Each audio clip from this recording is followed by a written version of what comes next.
감사합니다. 예수님 이름으로 기도합니다. 아멘.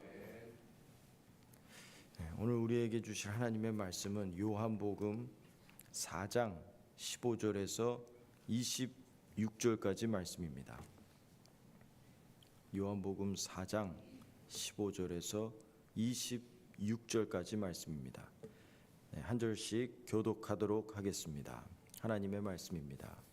여자가 이르되 주여 그런 물을 내게 주사 목마르지도 않고 또 여기 물길러 오지도 않게 하옵소서. 이르시되 가서 내 남편을 불러오라. 여자가 대답하여 이르되 나는 남편이 없나이다. 예수께서 이르시되 내가 남편이 없다 하는 말이 옳도다. 너에게 남편이 5이 있었고 지금 있는 자도 내 남편이 아니니 내 말이 참되도다. 여자가 이르되 주여 내가 보니 선지자로소이다. 우리 조상들은 이 산에서 예배하였는데 당신들의 말은 예배할 곳이 예루살렘에 있다 하더이다. 예수께서 이르시되 여자여 내 말을 믿으라. 이 산에서도 말고 예루살렘에서도 말고 너희가 아버지께 예배할 때가 이르리라. 너희는 알지 못하는 것을 예배하고 우리는 아는 것을 예배하노니 이는 구원이 유대인에게서 나옵니다. 아버지께 참되게 예배하는 자들은 영과 진리로 예배할 때가 오나니 곧 이때라. 아버지께서는 자기에게 이렇게 예배하는 자들을 찾으시느니라. 하나님은 영이시니 예배하는 자가 영과 진리로 예배할지니라. 여자가 이르되 메시아 곧 그리스도라 하는 이가 오실 줄을 내가 아노니 그가 오시면 모든 것을 우리에게 알려주시리이다. 예수께서 이르시되 내게 말하는 내가 그라 하시니라. 아멘. 계속해서 요한복음의 말씀을 보고 있는데요. 참 이 요한복음은 우리가 익숙하고 잘 알지만 사실은 사복음서 중에 어찌 보면은 제일 어려울 수 있는 그러한 복음서입니다. 그래서 저는 개인적으로 초신자라고 한다면 무슨 성경을 읽어야 될까요? 먼저 읽어야 될까요? 그러면 누가복음을 추천하지 요한복음을 추천하지는 않습니다. 요한복음은 어느 정도 신앙이 있고 말씀을 좀 읽고 여러 부분을 읽고 그리고 나서 읽었을 때에 그때에 우리가 이해하는 그 이해의 깊이가 있기 때문에 알 수가 있는 부분이 많이 있기 때문입니다. 자, 오늘 본문을 보면은 예수님께서 갈릴리로 가실 때 사마리아로 통과해야 되겠다. 그래서 사마리아 수가라 하는 동네에 이르게 됩니다. 그리고 길을 가시다가 피곤하셔서 우물 곁에 잠시 쉬시게 되는 것이죠. 그러면서 한 여인이 오게 됩니다. 그래서 물을 좀 달라, 나에게 물을 좀 달라, 이렇게 예수님께서 그 여인에게 이야기를 하니까 이 여인이 반감을 갖고 왜 유대인이 나에게 물을 달라 합니까? 오히려 기분이 나쁘다는 듯이 그렇게 얘기를 하는 거죠. 그랬더니 예수님께서는 지금 이 물을 달라 하는 이가 누구인 줄 알면 너가 오히려 나에게 구할 것이다. 이렇게 예수님께서 말씀을 해주시죠. 그러니까 오늘 본문이 시작이 되는 것입니다. 여자가 다시 반감을 갖습니다. 여전히 비꼬는 듯이 대답을 하는 것이죠. 어디 그런 물이 있으면 좀 주십시오. 다시는 목마르지 않는다 그러는데 그런 물이 있으면 나도 좀 주십시오. 다시 물길로 오지 않게 좀 주십시오. 그렇게 이야기를 합니다. 어찌 보면 많은 사람들이 갖는 생각도 비슷할 거예요. 이 시대도 마찬가지일 것입니다. 어떤 설교를 들을 때, 말씀을 들을 때 어디 한번 얼마나 좋은 말씀 하나 들어나 보자.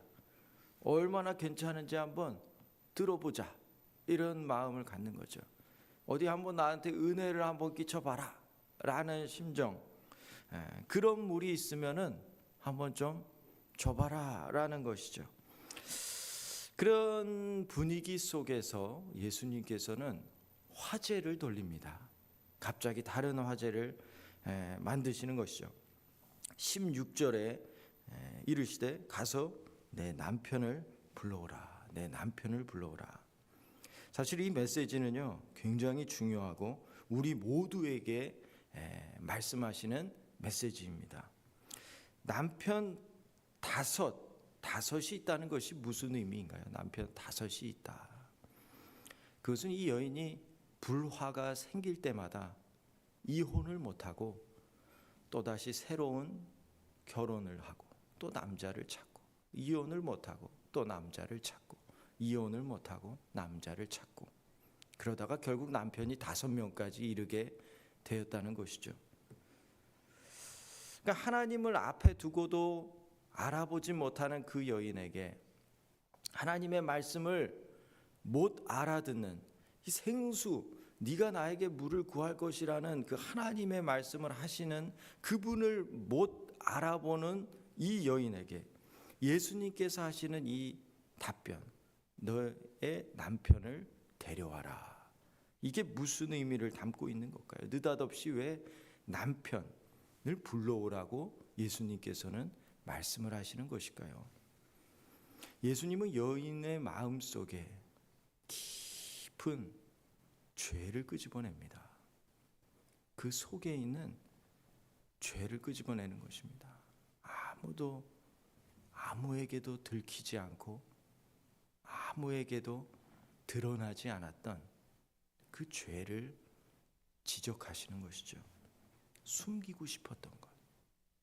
이것만 가려지면 그래도 괜찮게 살아갈 수 있다라는 그런 마음을 갖고 있어서 낮 12시에 아무도 물 길러 오지 않는 그 시간에 물을 길르러 와야만 했던 이 여인에게 예수님께서 처방을 내리시는 것입니다. 그 처방이 감추어져 있던 그 죄를 끄집어 들추어 내시는 것입니다. 왜죠? 자신의 죄를 깨닫는 자만이 이 죄를 해결해야 될 필요를 느끼는 것이고 이 죄가 예수님 앞에서만 해결될 수 있다라는 사실을 깨닫고 그제서야 예수님 앞에 나올 수 있기 때문입니다. 이 사마리아 여인은요 놀랍습니다. 12절에 보면은요 조상 야곱에 대해서도 알고 있었어요. 조상 야곱에 대해서. 그리고 20절에 보면은요 조상들이 어디서 예배를 드렸는지도 알고 있었습니다. 예배도 알고 있었고요. 야곱, 즉 말씀이 흘러내려오는 하나님의 말씀이 어떻게 흘러내려왔는지에 대해서도 알고 있었습니다. 그러니까 예배도 드렸고 말씀도 알고 있었다는 것이죠. 그런데 25절에 보면은요, 그뿐만이 아니었습니다. 메시아, 곧 그리스도가 오신다는 것도 알고 있었습니다. 예배도 드렸고 말씀에 대해서도 들어서 알고 있었고 그리고 메시아 그리스도가 오신다는 것도 알고 있었습니다. 그런데 결정적으로 이 여인에게는 뭐가 없었죠? 그 눈앞에 있는 주님이 나를 위해서 오셨다는 걸 몰랐어요. 그 자신의 죄 때문에 오신다는 것을 몰랐어요. 예배도 알았고 성경도 알았고 메시아가 온다는 것도 알았는데 나 때문에 오는 분이구나라는 것을 몰랐어요. 그게 없었어요. 그냥 누군가의 이야기였던 것입니다. 그래서 지금 눈앞에 있는 이 사람에 대해서 이 여인은요 이렇게 생각했죠. 19절에 보니까요. 선지자로소이다.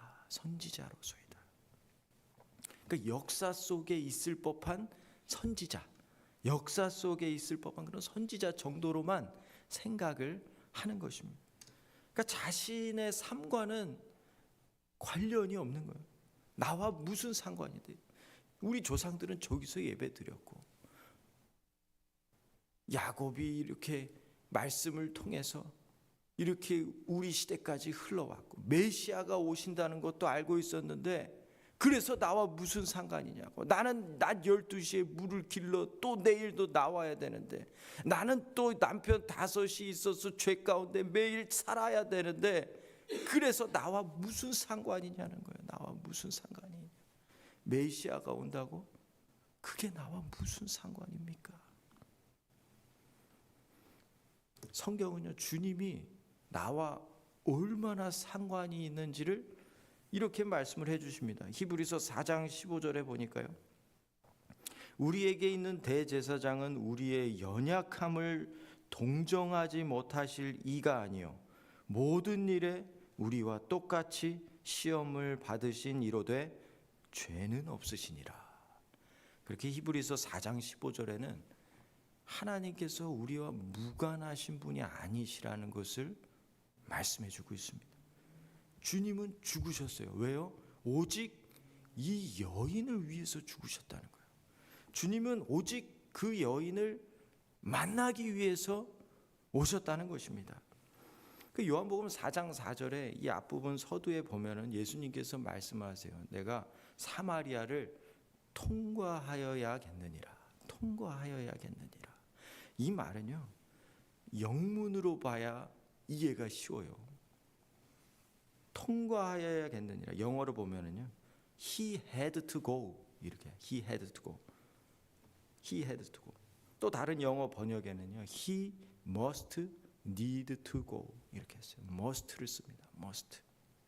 그러니까 예수님은 사마리아로 가셔야만 했다는 거예요. 가야만 했다. 반드시 사마리아를 거쳐가야 합니다. 왜요? 왜 그래요? 쉽고 빠르고 그렇게 하려고 사마리아를 거쳐가요? 편하니까? 예수님께서 그냥 단순히 물 좀 얻어 먹으려고 너무 목말라서? 그게 아니잖아요. 예수님은 분명한 목적이 있었어요. 이 여인을 만나려고. 이 참으로 목마름에 시달리고 있는 이 여인을 만나야만 됐기 때문입니다. 우리도 마찬가지 아니겠어요? 우리도 매주 예배 가운데 나옵니다. 어쩔 때는 습관적으로도 나오죠. 어쩔 때는 기대가 없이 나올 때도 있어요. 어쩔 때는 막 부부싸움을 하고 나올 때도 있어요. 그러면서 답답함에 한 주간 동안 머리에 싸맨 그 고민들을 가지고 나올 때도 있어요.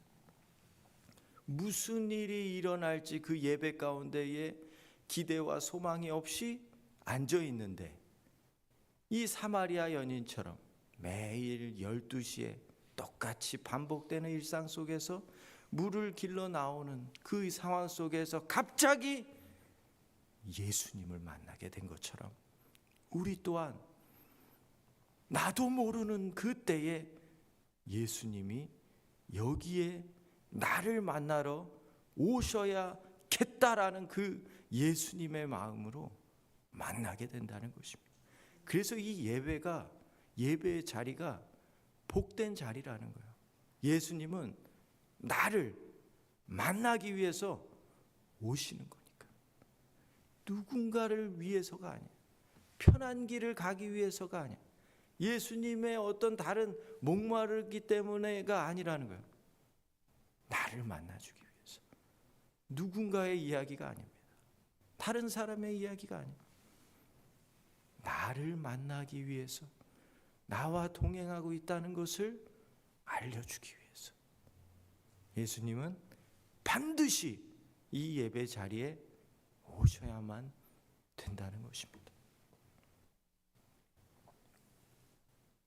우리에게 참된 행복과 영원히 목마르지 않을 그 기쁨을 예수님께서는 이 예배의 자리를 통하여서, 그리고 우리 가슴속 깊숙이 있는 그 상처, 아픔, 그 고통을 회복시켜 주시기 위해서 예수님께서는 오신다는 것입니다.